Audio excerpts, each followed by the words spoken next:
Hello students, कैसे हैं आप सभी। आई होप आप सभी अच्छे होंगे। मैं ज्योति आप सभी का स्वागत करती हूं आपके अपने यूट्यूब चैनल जनवानी क्लासेस में, जहां पर हम पढ़ते हैं ग्रेजुएशन के लिए मैथमेटिक्स। आज की क्लास है हमारी बीएससी 6 सेमेस्टर मैथ्स की क्लास, जिसमें हमारी बुक चल रही है न्यूमेरिकल एनालिसिस। लास्ट टाइम पे हमने चैप्टर किया था इसमें सेंट्रल डिफरेंस इंटरपोलेशन फॉर्मूले वाला। आज की इस लेक्चर में हम कुछ क्वेश्चंस करेंगे जो कि एग्ज़ाम के पॉइंट ऑफ व्यू से इम्पोर्टेंट हैं। इस टाइप के क्वेश्चंस एग्जाम में मोस्टली आपसे पूछे जाते हैं। एक तो न्यूटन रप्सन मेथड पे बेस्ड क्वेश्चंस हैं, एक आपके सिम्पसन मेथड हो गया, चाहे उसमें 1/3 रूल हो गया या फिर 3/8 रूल हो गया, कुछ न्यूमेरिकल डिफ्रेंशिएशन के आपके क्वेश्चंस हैं।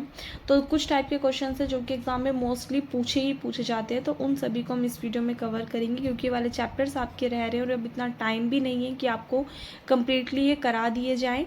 तो इसलिए मैं डायरेक्टली आपको क्वेश्चंस बता रही हूँ, क्योंकि फॉर्मूले बेस्ड क्वेश्चंस हैं। फॉर्मूला आपको याद करना है और सिर्फ आपको उनको सॉल्व करना है। ज़्यादा कुछ खास इसमें नहीं है कि आपको समझ में नहीं आएगा या फिर कुछ भी, बस कैलकुलेशन का सारा खेल है। अगर कैलकुलेशन आपने सही से कर दी तो क्वेश्चन ईजिली हो जाएगा।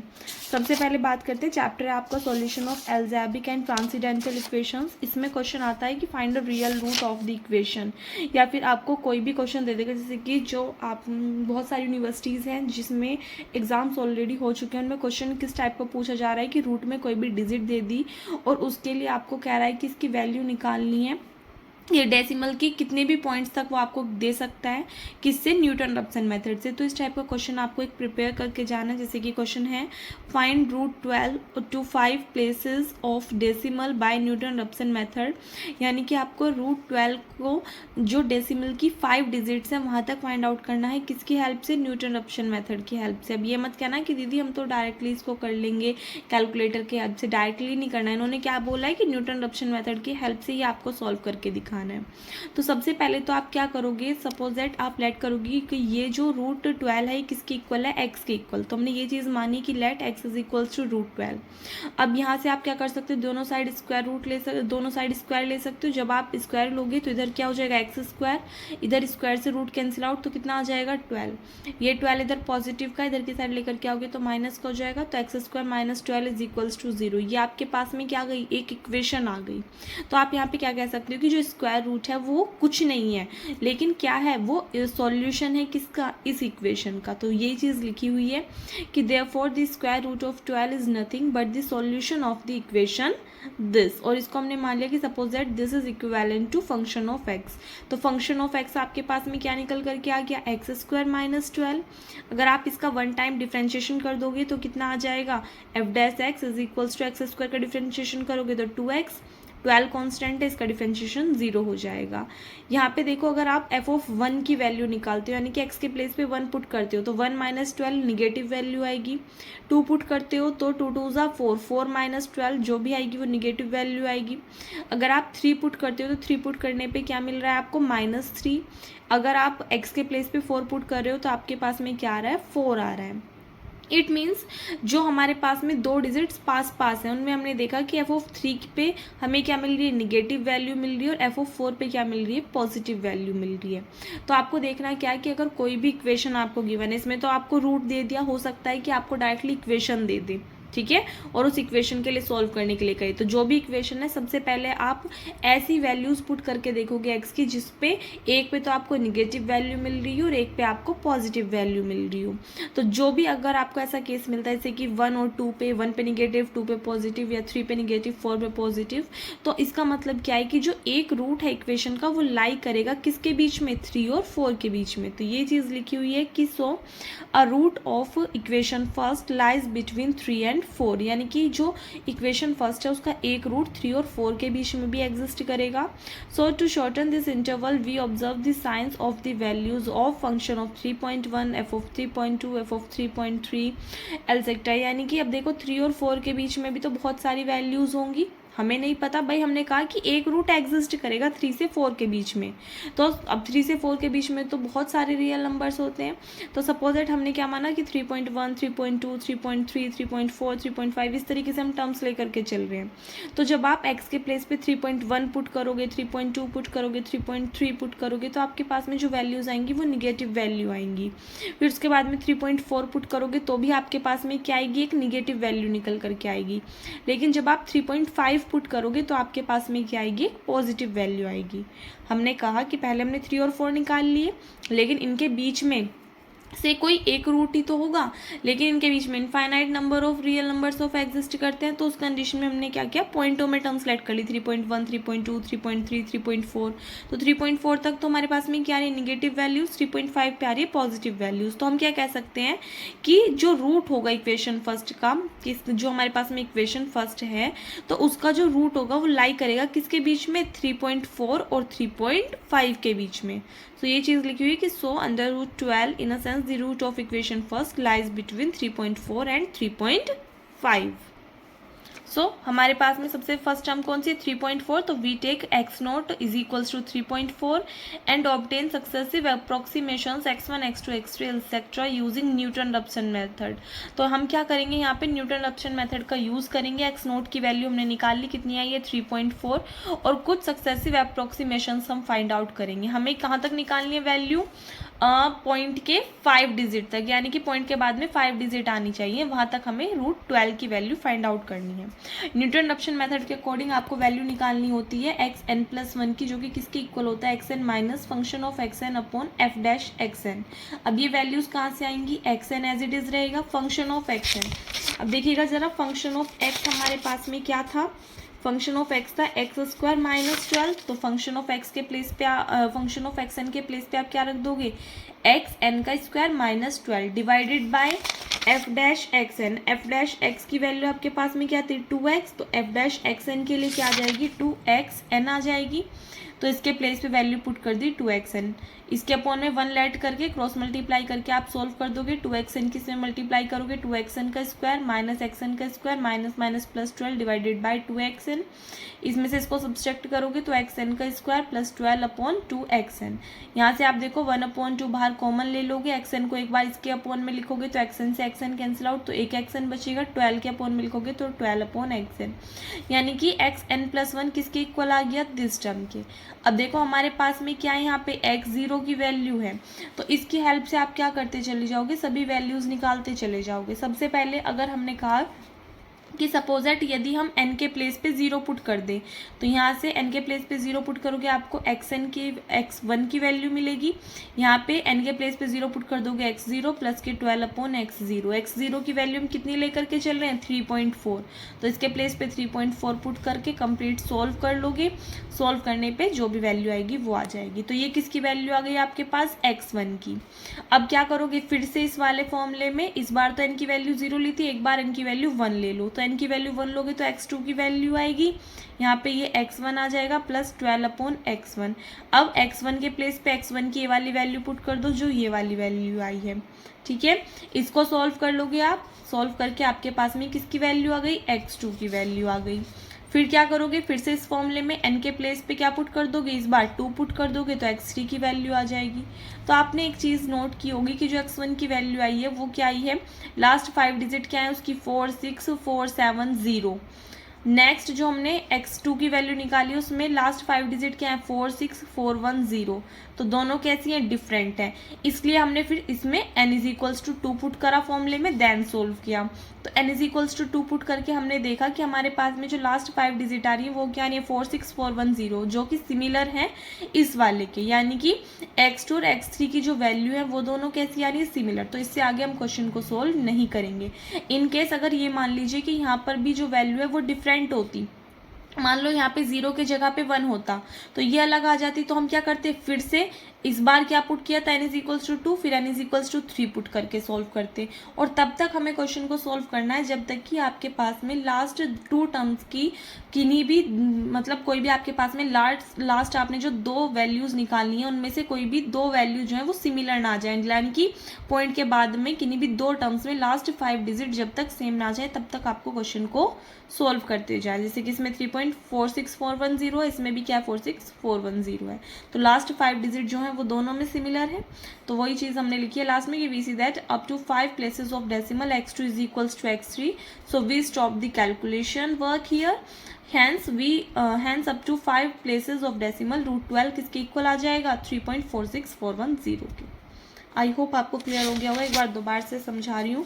सबसे पहले √12 को हमने x के इक्वल माना, दोनों साइड स्क्वायर कर दिया। स्क्वायर करके आपने देखा ये +12 इधर की साइड आके -12 हो गया। यहाँ पे हमने देखा कि √12 जो है वो कुछ नहीं है, सिर्फ सॉल्यूशन है इस इक्वेशन का। तो हमने मान लिया कि this term is equals to function of x। तो फंक्शन ऑफ x आपके पास में ये आ गया। f' की वैल्यू निकाली। जब आपने x की वैल्यू 1 2 3 4 पुट की तो 1 2 3 तक आपके पास निगेटिव वैल्यू आई है, 4 पे पॉजिटिव आई है। तो जिस पे एक साथ निगेटिव और पॉजिटिव आ रही है, यानी कि एक टर्म पे निगेटिव उससे नेक्स्ट टर्म पे पॉजिटिव, तो हम क्या कहेंगे, उन दोनों के बीच में ही कहीं ना कहीं जो रूट है वो एग्जिस्ट करेगा। तो वही हमने लिखा कि जो इक्वेशन फर्स्ट है उसका रूट लाई करेगा बिटवीन 3 and 4। सो इसको शॉर्ट करने के लिए और भी हमने क्या किया कि 3.1 3.2 3.3 3.4 3.5 पे वैल्यूज़ निकाल ली हैं इस फंक्शन की। तो हमने देखा कि 3.1 3.2 3.3 3.4 यहाँ तक जो वैल्यूज़ आई हैं फंक्शन की वो क्या है, ये निगेटिव आई हैं, और 3.5 पे क्या है, ये पॉजिटिव। तो 3.4 पे निगेटिव, 3.5 पे पॉजिटिव, इट मीन्स इन दोनों के बीच में कहीं ना कहीं रूट एग्जिस्ट करेगा। तो हमने कहा कि x0 की वैल्यू हम क्या ले रहे हैं, 3.4 ले रहे हैं। उसके बाद में हमने अप्लाई कर दिया न्यूटन रैप्सन मेथड, जिसमें फॉर्मूला याद रखना है क्या होता है, xn+1 is equals to xn minus के function of xn divided bye f'(xn). Function of xn, जो भी आपके पास फंक्शन ऑफ x उसमें x के प्लेस पे आप xn पुट कर दोगे तो फंक्शन ऑफ xn आ जाएगा। फिर हमने उसका डिफ्रेंशिएशन किया था, तो डिफ्रेंशिएशन करने पे जो भी आपके पास में टर्म आई थी वो आ जाएगी।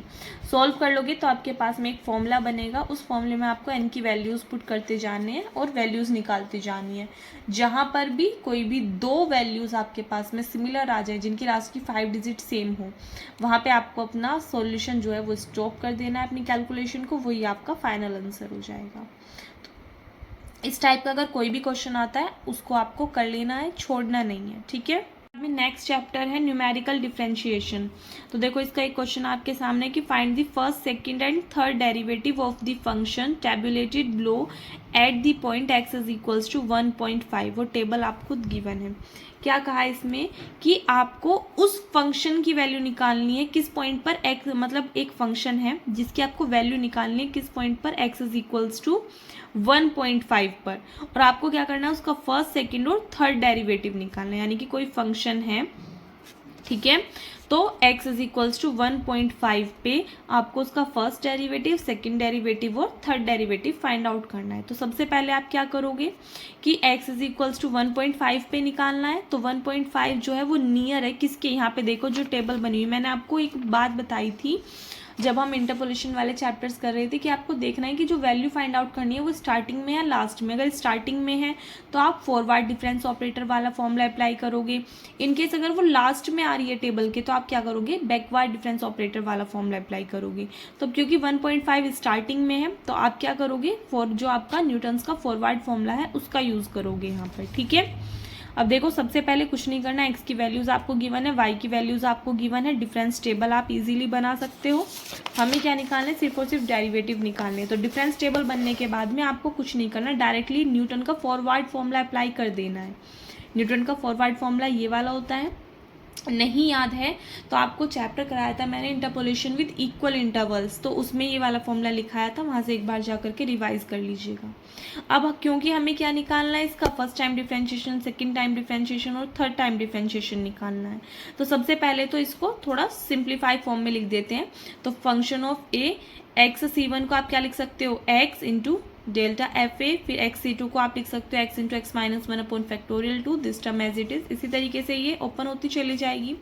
तो क्योंकि हमें इसका फर्स्ट, सेकंड और थर्ड 3 डेरिवेटिव निकालने हैं, तो सबसे पहले आप क्या करोगे, इस वाली इक्वेशन का डिफरेंशिएशन कर दोगे एक बार, फिर दोबारा, फिर 3 बार। तो देखो ये चीज़ लिखिए, differentiation with respect to x thrice and then putting x is equals to 0 in the equations obtained we get. यानी कि सबसे पहले तो आप डिफरेंशिएशन करोगे x के रिस्पेक्ट में, फिर जो भी वैल्यू आएगी उसमें x के प्लेस पे आप क्या पुट कर दोगे, 0। देखो सबसे पहले जैसे कि हमारे पास में है f of a plus x H, तो किसी भी फंक्शन का जब आप डिफरेंशिएशन करते हो तो क्या मिलता है, f dash a plus x H, और x को क्या पुट करोगे, 0, तो क्या मिलेगा, सिर्फ f डैश a। फिर उसके बाद में अंदर एक्स एच भी है, इसका दोबारा से डिफरेंशिएशन करते आप तो x का डिफरेंशिएशन करते 1 आ जाता, तो इनटू में क्या आ जाता है, h, तो h f dash a is equals to, यहाँ से देखो f of a constant term है, इसका डिफरेंशिएशन 0। फिर नेक्स्ट x का डिफरेंशिएशन करोगे 1, तो कितना मिला यहाँ से, डेल f a।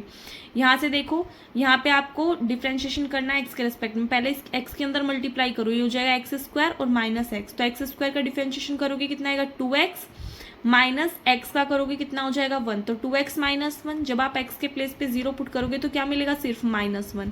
तो यहाँ से कितना आ गया -1/2 del square function of A. Same इसी तरीके से इसमें x के पहले मल्टीप्लाई कर देना, जो भी टर्म्स आए उनको आप क्या कर लोगे, सोल्व कर लोगे। लास्ट में x के प्लेस पे 0 पुट कर दीजिएगा, फिर उसके बाद में जो भी आएगी वो वैल्यू आपके पास में ये निकल करके आ जाएगी। ठीक है, फिर ये एक बार डिफ्रेंशिएशन हो गया, फिर आप इसका अगेन डिफ्रेंशिएशन करोगे। तो अगेन डिफ्रेंशिएशन करोगे तो फिर से आपको क्या मिलेगा, f"(a)h² इज इक्वल्स टू, और ध्यान रखना इस वाले का डिफ्रेंशिएशन नहीं करना क्योंकि ये हमारे पास में कब आई है इक्वेशन, जब हमने x की वैल्यू 0 पुट कर दी। x की वैल्यू 0 पुट करने से पहले जो ये टर्म निकल करके आई थी, जो भी इक्वेशन आई थी, मतलब आप इसमें एक और इक्वेशन इंक्लूड कर देना ऊपर। पहले जब आप इसका फर्स्ट टाइम डिफ्रेंशिएशन करोगे तो पहले कंप्लीटली सोल्व करना, उसके बाद में x is equals to 0 put करना, तब आपके पास में ये इक्वेशन आएगी। ठीक है, तो इससे जो फर्स्ट वाली इक्वेशन होगी फिर आप उसका सेकेंड टाइम डिफ्रेंशिएशन करोगे, थर्ड टाइम, सेकेंड टाइम करके ये आएगा, थर्ड टाइम डिफ्रेंशिएशन करके ये वाली वैल्यू आ जाएगी। अब आपको कुछ नहीं करना, इनमें वैल्यूज पुट करते जाने हैं। डिफरेंस अगर हम देखें तो यहाँ पे देखो x की जो वैल्यूज आई हैं इन सभी के बीच में डिफरेंस कितने का है, 0.5 का डिफरेंस आ रहा है सभी के बीच में। तो h की वैल्यू कितनी है आपके पास में 0.5 यानी 0.5 कह सकते हो। a की वैल्यू क्या है, किसके लिए निकालनी थी, हमें किस पॉइंट पे निकालनी थी 1.5 पे, तो a की वैल्यू कितनी है 1.5। इन सभी में a की वैल्यू पुट करते चले जाओ, h की वैल्यू पुट कर दो। जैसे h की वैल्यू क्या थी 0.5, तो इधर मल्टीप्लाई में इधर डिवाइड में लेकर के आ गए। बाकी सभी की वैल्यूज लिख ली, कैलकुलेट कर लेनी है आपको वैल्यूज कैलकुलेटर की हेल्प से, देन आपका फाइनल आंसर निकल करके आ जाएगा। तो इस टाइप से आपको क्वेश्चंस को सॉल्व करना है, ज़्यादा कुछ नहीं है इसमें। सेम ऐसे देखो क्या है, find the derivative of function of x at x is equals to 0.4 from the following table. आपको डेरिवेटिव निकालना है फंक्शन ऑफ x का किस पॉइंट पे, 0.4 पे। x की वैल्यू जब 0.4 है तब। अब देखो 0.4 कहाँ आ रहा है, टेबल के एंड में आ रहा है, तो इसलिए जो आप डिफरेंस टेबल बनाओगे वो कौन से वाली बनाओगे, बैकवर्ड डिफरेंस टेबल बनाओगे। ठीक है, होना इसमें भी कुछ नहीं है, सेम तरीके से आपको बताया हुआ है डिफरेंस टेबल कैसे बनाते हैं हम। ठीक, तो इस तरीके से आप डिफरेंस टेबल बना लोगे कम्प्लीटली। और इस बार फॉर्मूला कौन सा लगाओगे, क्योंकि हमने बैकवर्ड डिफरेंस टेबल बनाई है तो न्यूटन्स का बैकवर्ड फॉर्मूला अप्लाई करोगे, इसको डिफ्रेंशिएट कर दोगे। डिफ्रेंशिएट करोगे केवल एक बार, क्योंकि सिर्फ इन्होंने क्या कहा है कि आपको डेरिवेटिव फाइंड आउट करना है फंक्शन ऑफ एक्स का एट 0.4 पे। तो एक बार डिफ्रेंशिएट कर दोगे, जो भी टर्म्स आई हैं उनकी वैल्यूज पुट कर दोगे एंड देन सॉल्व कर लोगे, आपका फाइनल आंसर आ जाएगा। Clear. Last and very most important chapter है इसमें, न्यूमेरिकल इंटीग्रेशन। इसमें क्वेश्चंस आते हैं आपको ट्रेपेजॉइडल रूल पे बेस्ड, सिम्पसन 1/3 रूल पे बेस्ड, सिम्पसन 3/8 रूल पे बेस्ड। तो ये सभी आपको फॉर्मूले भी याद होने चाहिए क्योंकि फॉर्मूले बेस्ड क्वेश्चंस हैं, एक्स्ट्रा कुछ नहीं है इसमें। ध्यान रखोगे आप, ट्रेपेजॉइडल रूल क्या कहता है कि this term is equals to this, तो फॉर्मूला आपको ध्यान रखना है और कुछ नहीं। ठीक है, तो इसके लिए आप ये वाला फॉर्मूला याद रखोगे। फिर नेक्स्ट है सिम्पसन 1/3 रूल, जिसके लिए आपको फॉर्मूला याद रखना है ये वाला। ठीक है, नेक्स्ट है सिम्पसन 3/8 रूल, जिसके लिए आपको फॉर्मूला याद रखना है ये वाला। ठीक है, यहाँ से लेकर के यहाँ तक फॉर्मूले आपको याद रखने हैं, इन्हीं पे बेस्ड क्वेश्चंस हैं। इसमें वेडल्स रूल को भी देख लीजिएगा, इसका फॉर्मूला है आपके पास में एट द एंड ये वाला। ठीक है, क्योंकि इन फॉर्मूलों की हेल्प से ही क्वेश्चन सॉल्व होंगे। अगर फॉर्मूले याद नहीं होंगे तो बच्चा क्वेश्चन सॉल्व नहीं कर पाओगे। और क्वेश्चंस बहुत इजी हैं क्योंकि फॉर्मूला बेस्ड हैं, तो सिर्फ और सिर्फ आपको टेबल की हेल्प से वैल्यू निकाल करके वैल्यूज पुट करनी है और कुछ नहीं करना। क्वेश्चन आपके सामने है, सेकंड वाला देखिएगा, ये ज़्यादा इंपॉर्टेंट है, एग्जाम में मोस्टली पूछा भी जाता है कि find this by using Simpson 1/3 and 3/8 rule, hence obtain the approximate value of pi in each case. ध्यान रखना, जिस मेथड से कहे सिर्फ और सिर्फ आपको उसी का यूज़ करके क्वेश्चन को सॉल्व करना है। आपसे नहीं कहा ट्रेपेजॉइडल, आपसे नहीं कहा वेडल्स रूल, सिर्फ और सिर्फ आपसे सिम्पसन रूल का है, वो भी 1/3 और 3/8। तो आप इन दोनों का यूज़ करके क्वेश्चन को सॉल्व करोगे। क्लियर है। सबसे पहले आप क्या निकालोगे, रेंज निकालोगे। सबसे पहले आप डिफरेंस निकालोगे, एक तरीके से h की वैल्यू निकालोगे। h की वैल्यू कैसे मिलेगी, जो भी आपके पास में रेंज है, जो भी लिमिट आपको गिवन है, अपर लिमिट में से माइनस कर दोगे लोअर लिमिट को और इसको कुछ इक्वल पार्ट्स में आपको डिवाइड करना है। उसके बाद में जो भी वैल्यू आएगी वो आपके पास किसकी वैल्यू आएगी, एच की वैल्यू आ जाएगी। तो यही चीज़ कही है इन्होंने कि divide the range of integration this into 6 equal parts each of width this. तो 1 - 0 डिवाइडेड बाय 6 इक्वल पार्ट्स में किया है तो कितना आ गया 1/6। तो h की वैल्यू कितनी आई 1/6। So the value of function of x at each point of subdivision are given below. तो x आपके पास में क्या आएगा, x0 is equals to 0। x0 की वैल्यू क्या लेनी है, जो लोअर लिमिट है 0, फिर x0 plus h, x0 plus 2h, x0 plus 3h, इस तरीके से आपको, क्योंकि हमने 6 इक्वल पार्ट्स में डिवाइड किया है तो x0 प्लस 6h तक आपको वैल्यूज जो है वो निकालते हुए जानी है। ठीक है, फिर यहाँ पे देखो y की वैल्यू क्या है आपके पास में, y क्या है 1/1 प्लस एक्स स्क्वायर, जो भी फंक्शन आपको गिवन है। तो x की जो भी वैल्यूज़ हैं उस पे आपको y की वैल्यूज़ निकालते हुए चले जाना है। यहाँ पे देखो जब आप x0 की वैल्यू क्या पुट करोगे, x0 प्लस h, यानी कि सेकंड केस में x की वैल्यू कितनी है 1/6। तो x के प्लेस पे जब आप 1/6 पुट करोगे तो 1/6 का स्क्वायर करोगे 36, तो 36 एंड 1 37, 36 इंटू 1 36 एंड 1 37, डिवाइड वाला जो 36 है वो ऊपर चला जाएगा। इट मीन्स जब आप x के प्लेस पे 1/6 पुट करोगे तो कितना आएगा 36/37। इसको कैलकुलेटर की हेल्प से सॉल्व करोगे तो यही वैल्यू निकल करके आएगी। फिर जब आप x की वैल्यू 2/6 पुट करोगे तो ये वैल्यू आएगी। इनको सोल्व करते चले जाओगे आप सभी को। तो x की सभी पॉइंट्स पे आप क्या निकाल लोगे, y की वैल्यू निकाल लोगे, टेबल बना लोगे। नेक्स्ट आपको करना क्या है, कुछ नहीं करना, सिम्पसन का 1/3 रूल अप्लाई करना है, जिसके लिए आपको इसकी वैल्यू निकालनी है। तो हमें पता है कि this term is equals to this. Formula देख लीजिए आप एक बार, जिससे आपको क्लियर हो जाए। यहाँ पे देखो सिम्पसन का जो 1/3 रूल है वो क्या कहता है कि x0 plus NH y dx is equals to this. तो यहाँ से हमने इसी तरीके से क्वेश्चन को सॉल्व किया है। तो यहाँ पे आपके पास में क्या आ जाएगा, x0 प्लस n की वैल्यू कितनी है 6, कितने इक्वल पार्ट्स में डिवाइड किया था 6 में, तो x0 plus 6h 1/1 plus x square into dx। तो h/3 जो कि फॉर्मूले में था, फिर क्या था y0 प्लस yn की वैल्यू 6 है प्लस 4, फिर नेक्स्ट टर्म क्या थी आपके पास में y1 y2 y3 और लास्ट कहाँ तक थी yn-1। तो n की वैल्यू 6 है तो कितना आ गया n-1, यानी कि 5 तक। तो जो भी आपके पास में फॉर्मूला है, फॉर्मूला लिखना पहले, उसके बाद में वैल्यूज पुट करते हुए चले जाना, कोई भी दिक्कत नहीं आएगी। ठीक है, डायरेक्टली इन्होंने सिर्फ और सिर्फ फॉर्मूले में वैल्यू पुट की है। सेम इसी तरीके से 3/8 रूल जब आप अप्लाई करोगे तो उसका फॉर्मूला अप्लाई कर दोगे एंड उसकी वैल्यूज पुट करते चले जाओगे। ठीक है, तो एट द एंड आपके पास में दोनों वैल्यूज़ निकल करके आ जाएंगी, ये वाली भी और ये वाली भी। इन्होंने क्या कहा है क्वेश्चन में आपसे फाइंड आउट करने के लिए, क्या कहा है कि आपको इंटीग्रेशन की वैल्यू फाइंड आउट करनी है और ऑल्सो आपको ऑब्टेन करनी है approximate value of pi in each case. हर एक केस में पाई की वैल्यू भी निकालनी है। तो अगर हम डायरेक्टली देखें तो डायरेक्टली आपको पता है किसका फॉर्मूला होता है, tan इनवर्स x का। लिमिट जा रही है 0 to 1, सॉल्व करोगे कितना आएगा π/4। तो अब आपके पास में 3 इक्वेशन बनी। फर्स्ट इक्वेशन ये रही, सेकेंड ये रही और थर्ड ये रही। तो अगर आप फर्स्ट और थर्ड को लेते हो, इक्वेशन फर्स्ट और थर्ड को लेते हो, तो आप कहोगे π/4 इज इक्वल्स टू दिस, क्योंकि ये भी आपके पास में ये था और ये भी आपने जो π/4 वैल्यू निकाली है ये भी इसकी वैल्यू निकाल ली है। तो इट मीन्स ये दोनों भी कैसे होंगे आपस में इक्वल, तो π/4 इज इक्वल्स टू दिस। तो इस अकॉर्डिंग पाई की वैल्यू आएगी ये।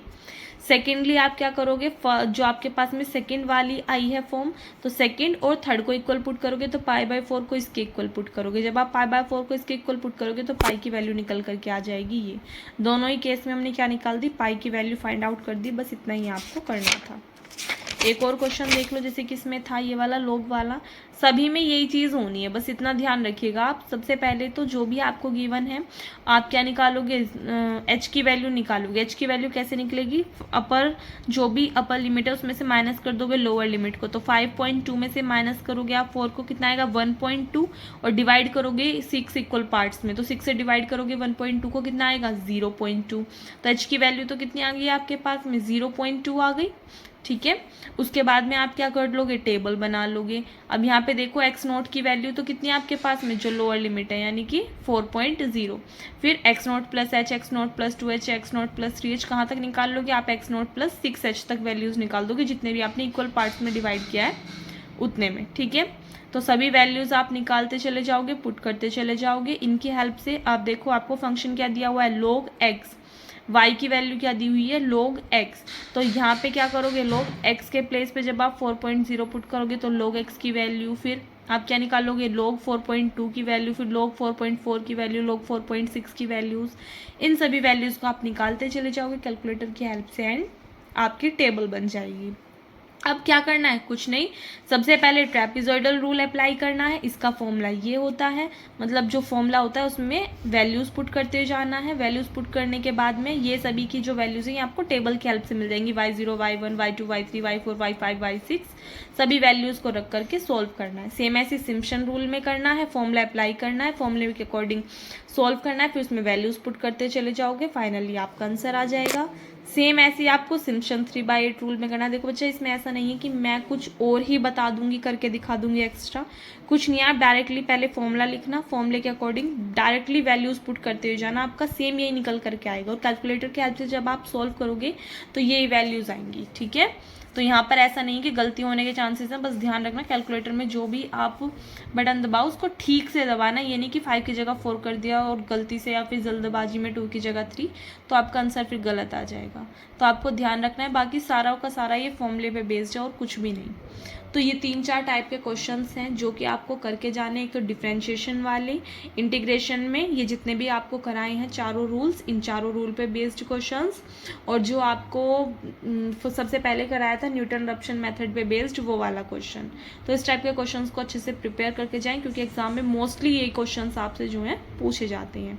जितना आपको करा दिया न्यूमेरिकल एनालिसिस में, इसकी अच्छे से तैयारी कर लेना। ऑपरेशन रिसर्च में जितना करा दिया है उसकी अच्छे से तैयारी कर लेना। पेपर बहुत ही अच्छा जाएगा आपको, आपका टेंशन लेने की ज़रूरत नहीं है। आप इसे बहुत सारे स्टूडेंट्स की कमेंट्स आते हैं कि दी हम घबरा गए थे, टेंशन हो गई थी, इस वजह से जितना आ रहा था वो भी भूल गए। तो ऐसा आप में से किसी को भी नहीं करना। बाकी अगर किसी को कोई भी डाउट है, कोई भी बात है, कोई भी क्वेरी है कल तक, तो आप बता सकते हैं। बाकी इस वीडियो में बस इतना ही, मिलते हैं नेक्स्ट वीडियो में। Thanks for watching.